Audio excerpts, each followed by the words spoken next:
बिस्मिल्लाहिर्रहमानिर्रहीम। उर्दू कहानियों की दुनिया में खुश आमदीद। मोहतरम हाजरीन, आज हम आपको एक ऐसा वाकया सुनाएंगे जिसे सुनकर आप हैरत में पड़ जाएंगे। एक अल्लाह वाले और एक पत्थर की मूर्ति से निकाह का ये बेहद ही दिलचस्प वाकया है। मेरी आपसे मुतबाना गुजारिश है कि वीडियो को एंड तक जरूर देखें। पुराने जमाने की बात है। यमन में एक मुसलमान बादशाह की हुकूमत थी। बादशाह बहुत अच्छा था, बल्कि उसके दिल में अल्लाह वालों की बहुत ज्यादा मोहब्बत थी। इसी वजह से बादशाह ने फकीर से दोस्ती की। वह नेक फकीर हमेशा बादशाह के साथ रहता था, यानी जब बादशाह को जरूरत पेश आती तो वो दरवेश बादशाह की मदद के लिए पहुंच जाता। बादशाह के अंदर यूं तो बेशुमार खूबियां थी, लेकिन यह बुरी आदत यह थी कि वह जहाँ किसी खूबसूरत औरत को देखता तो उसकी नीयत खराब हो जाती।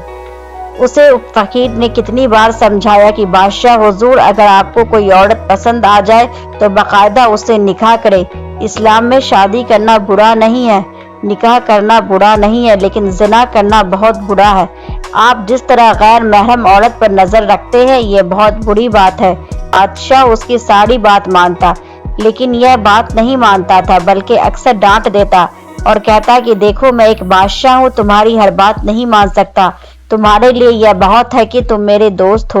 दरवेश यह बात सुनकर चुप हो जाता और दिल में कहता कि बादशाह को समझाना बेकार है। लेकिन उस दरवेश ने बादशाह का साथ नहीं छोड़ा। कभी न कभी मेरे साथ रहकर बादशाह हुजूर बात को समझ ही जाएंगे। एक रोज बहुत तेज बारिश हुई तो फकीर की झोपड़ी हवा में उड़ गई। अगली सुबह बादशाह के सिपाही फकीर को लेने आए तो उसकी बीवी ने कहा, आपको जाने की जरूरत नहीं, कभी अपने बीवी बच्चों का भी ख्याल कर लिया करे। बादशाह को तो आपकी कोई फिक्र नहीं है। शिकार पर जाने के बजाय झोपड़ी की मुरम्मत करो। अगर बादशाह आपका इतना ही बड़ा दोस्त है तो फिर आपको महल क्यों नहीं दे देता। बीवी के बात उस फकीर के दिल पर लगी। उसको बहुत बुरा लगा। उसने कहा कि मेरा दोस्त मुझे बहुत कुछ देना चाहता है, लेकिन मैं उससे नहीं लेता। बीवी को उसने समझा दिया, लेकिन सिपाहियों ने यह बात सुन ली।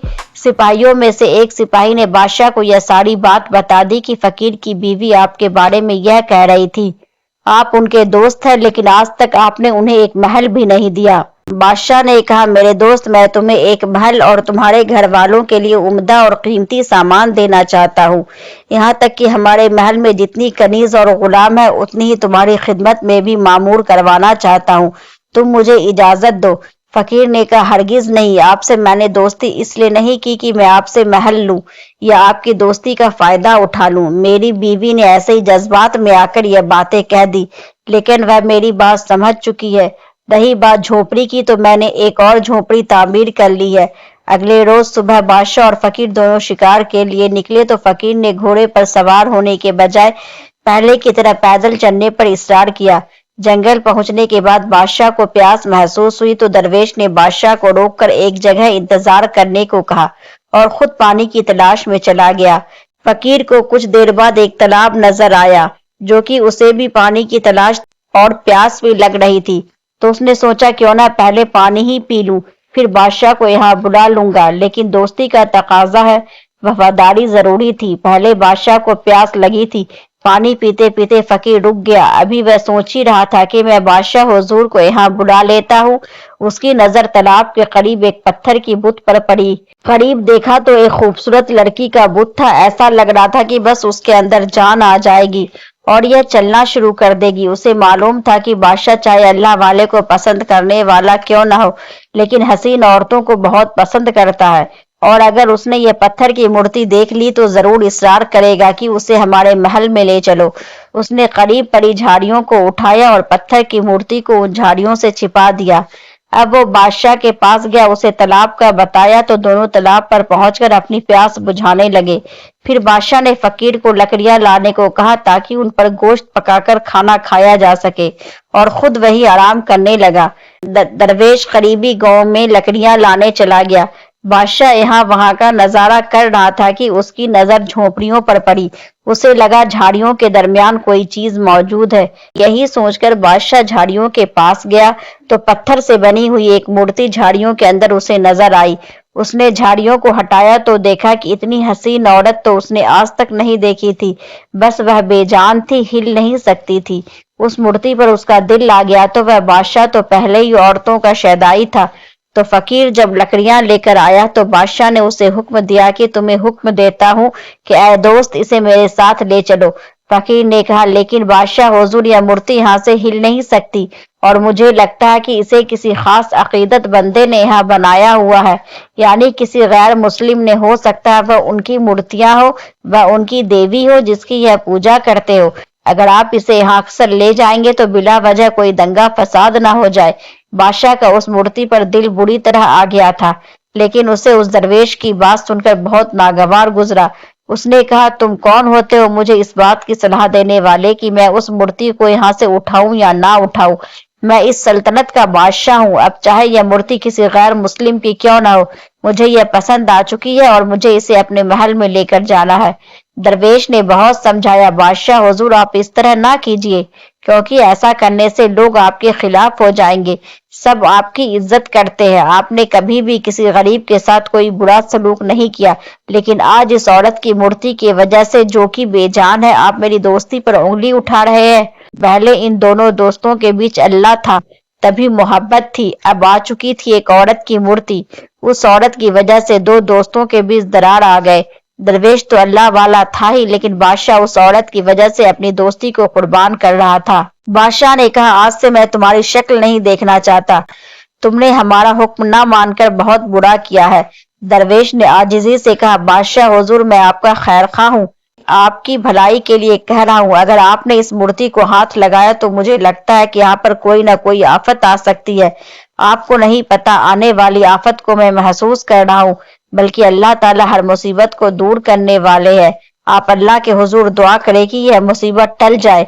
अगर आप इस मुसीबत में फंसे तो बहुत मुश्किल हो जाएगी, आपका इस मुसीबत से निकलना बहुत मुश्किल होगा।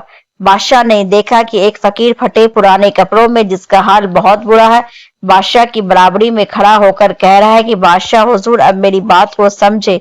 अब तो बादशाह को और ज्यादा गुस्सा आ गया और उसने कहा, सिपाहियों फौरन इधर आओ। सिपाही दौड़ते हुए आए और बादशाह ने कहा कि इस शख्स को उठाकर यहाँ से दूर फेंक दो। सिपाहियों ने दरवेश को उठाकर जंगल से दूर फेंक दिया। अब बादशाह ने सिपाहियों को हुक्म दिया कि यह मूर्ति जो यहाँ खड़ी हुई है, इसको जमीन से उखाड़ लो और हमारे महल में ले चलो। हमें यह बहुत पसंद आई है, इतनी हसीन मूर्ति बादशाह ने आज तक नहीं देखी थी। सिपाही तो बादशाह के हुक्म के ताबेदार थे। उन्होंने उस मूर्ति को जैसे ही उखाड़ना चाहा, हर तरफ लड़जताड़ी हो गया, जलजला आ गया, जमीन हिलने लगी, अजाब आ चुका था और वह सब जमीन में दफन हो गए, लेकिन वह मरे नहीं थे। बादशाह सहम उठा, चारों तरफ देख रहा था, अजीब सा मंजर था, धुआं ही धुआं। अचानक उसके सामने एक हैबतनाक शक्ल का आदमी आ गया। बादशाह ने पूछा, तुम कौन हो? वह कहने लगा, मैं एक जादूगर हूँ, सामड़ी जादूगर। तुमने हमारी मूरत को हाथ लगाकर बहुत बुरा किया, अब जो तुम्हारे साथ होगा तुम सोच भी नहीं सकते। हम तुम्हारी बलि चढ़ाएंगे। बादशाह ने कहा कि तुम्हारी हिम्मत कैसे हुई मुझसे इस तरह बात करने की? तुम जानते नहीं कि मैं कितना ताकतवर हूँ। उस जादूगर ने कहा कि अगर तुम ताकतवर होते तो जमीन के अंदर नहीं होते। तुमने हमारे खुदा को हाथ लगाकर बहुत बुरा किया।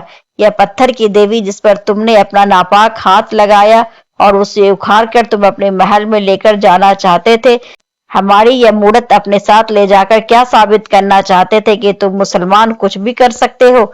बादशाह ने कहा, मुझे यह पसंद आई थी और मैं चाहता था कि यह मेरे कमरे में रहे। वह आदमी बोला कि यह हमारी देवी है जिसकी हम पूजा करते हैं और आज तुम सबकी बलि इसके सामने चढ़ाई जाएगी। बादशाह बहुत परेशान हुआ और सोचने लगा कि सही कहा था मेरे दोस्त ने, मैं मुसीबत में गिरफ्तार होने वाला हूँ। या अल्लाह, मुझे माफ कर देना। एक औरत के फितूर में आकर अपने दरवेश दोस्त को मैंने अपने नजरों से दूर कर दिया, अब तो वह मेरे पास कभी नहीं आएंगे। और फिर बादशाह दुआ करने लगा कि या अल्लाह, तू ही मददगार है, मैं भटक गया था, अब तो यह जादूगर हम सबके गलों को काट देगा, इस देवी के आगे हमारी बलि चढ़ा देगा। या अल्लाह, हमें इस तरह बुरी मौत नहीं मरना। या अल्लाह, हमें माफ कर दे, अब मैं किसी औरत की तरफ नजर उठाकर नहीं देखूंगा। मेरा दोस्त मुझे कहता था कि किसी गैर औरत की तरफ ना देखो, मैंने उसकी बात ना मानी और आज भी वह मुझे समझा रहा था कि इस पत्थर की मूर्ति को हाथ ना लगाए। अल्लाह एक बार हमारे लिए मदद भेज दे। जब वह यह दुआ कर रहा था तो उसे ऐसा लगा कि उसे किसी की आवाज आई। पलट के देखा तो वह दरवेश वहां खड़ा था मेरे दोस्त तुम यहाँ पर हो। बादशाह हुजूर मैं आपको छोड़कर कैसे जा सकता था। मुझे पता था कि आप अपनी मनमानी करेंगे और जरूर इसके बाद कोई आफत आ जाएगी। मैं आ गया हूँ, अल्लाह की मदद से हम जरूर कामयाब होंगे। अभी मैं बादशाह को दिलासा दे ही रहा था तो जादूगर उस दरवेश के पास आया और कहा कि तुम क्यों इसे समझा रहे हो, तुम हमसे बड़े नहीं हो सकते। दरवेश ने कहा मैं जिससे मानता हूँ वह सबसे बड़ा है, वह हम सबका रब है, वह हम सबसे ताकतवर है। तुम जिसकी इबादत करते हो यह जो तुम्हारे हाथ बनाया हुआ बुत है, यह औरत जिसे तुमने खुद अपने हाथों से बनाया है और इसकी तुम पूजा कर रहे हो, तुम उसके सामने सजदा करते हो। यह तो बेजबान है, यह चल नहीं सकती, लेकिन हमारा रब जिंदा है, वह कायम है और हमेशा जिंदा रहने वाला है। उस दरवेश की यह बातें सुनकर जादूगर को गुस्सा आने लगा। उसने कहा अब मैं तुझ पर वह मंत्र पढ़कर फूकूंगा, तू जलकर राख हो जाएगा, फिर उसके बाद तेरे बादशाह दोस्त को भी मार दूंगा। जैसे ही जादूगर ने मुंह से पढ़ना शुरू किया, दरवेश ने अल्लाह ताला के हुजूर से दुआ की, या अल्लाह तुझसे बड़ा कोई नहीं, यह जो तेरा मुनकिर है, या अल्लाह तुझे छोड़कर किसी और की इबादत कर रहा है, उसके आगे इंसानों को यह काट काट कर डालता है। या अल्लाह इस आदमी को रास्ता दिखा, और हम जिसकी इबादत करते इससे बड़ा और कोई नहीं, बेशक वो बड़ी कुदरत वाला है। दरवेश ने दुआ की तो उसी वक्त उस मूरत के अंदर अल्लाह ताला ने जान डाल दी। वो मूर्ति जो पत्थर की थी, जो चल नहीं सकती थी, अल्लाह ताला के हुक्म से दरवेश की दुआ से वो जिंदा हो गई और चलती हुई अपने अकीदत बंदे के पास आई। उसने कहा तुम मेरी इबादत करते हो जबकि मैं तो हिल भी नहीं सकती। बताओ मैंने तुम्हें आज तक क्या दिया, तुम मेरे आगे कितने इंसानों को बेगुनाह मारते हो। अब जादूगर सामड़ी उस पत्थर की मूर्ति को देख रहा था कि यह जिंदा कैसे हो सकती है, यह कैसे बोल सकती है। उसने दरवेश को पलटकर देखा और कहा कि तू भी जादूगर है, तूने जरूर मंत्र पढ़कर फूका है। दरवेश ने कहा यह मेरा कमाल नहीं बल्कि मेरे रब का कमाल है, जो कि जिंदा है और हमेशा रहने वाला है, और जो जिंदा करता है, जो इंसानों को पैदा करता है और फिर मार देता है, फिर क़यामत के दिन दोबारा जिंदा करेगा। उसी अल्लाह ने उस पत्थर के बुत के अंदर जान डाली है। अब तो तू मान जा, ऐ खुदा के मुनकिर, अब तो तू मान जा। उस जादूगर ने कहा मैं कलमा पढ़ता हूँ। उसके बाद उस दरवेश ने कलमा पढ़ाया उसे, और वह पत्थर की मूर्ति जिस पर बादशाह फिदा हो गया था, वह बादशाह के पास आई और कहा कि तुमने हमेशा गैर महरम औरत की तरफ नजर उठाई, अल्लाह ने तुम्हें इसी की सजा दी है, और अगर तुम अल्लाह के मानने वाले मुसलमान हो तो इन सारे गुनाहों से तौबा करो, और तुम सच में मुझे अपनी बीवी बनाना चाहते हो तो मुझसे निकाह करना होगा। अगर तुम निकाह करोगे तो फिर मैं तुम्हारे साथ तुम्हारे महल जाऊंगी। बादशाह ने कहा बिल्कुल मैं तुमसे निकाह करूंगा। वह जिंदा औरत उस बादशाह के साथ उसके महल में चली गई और बादशाह ने उससे निकाह किया और उसे अपनी बीवी बना लिया। तो मेरे प्यारे दोस्तों, हम उम्मीद करते हैं कि आज की यह वीडियो आपको अच्छी लगी होगी और पसंद आई होगी। तो अगर पसंद आई है तो इसे लाइक करें, शेयर करें और सब्सक्राइब करें।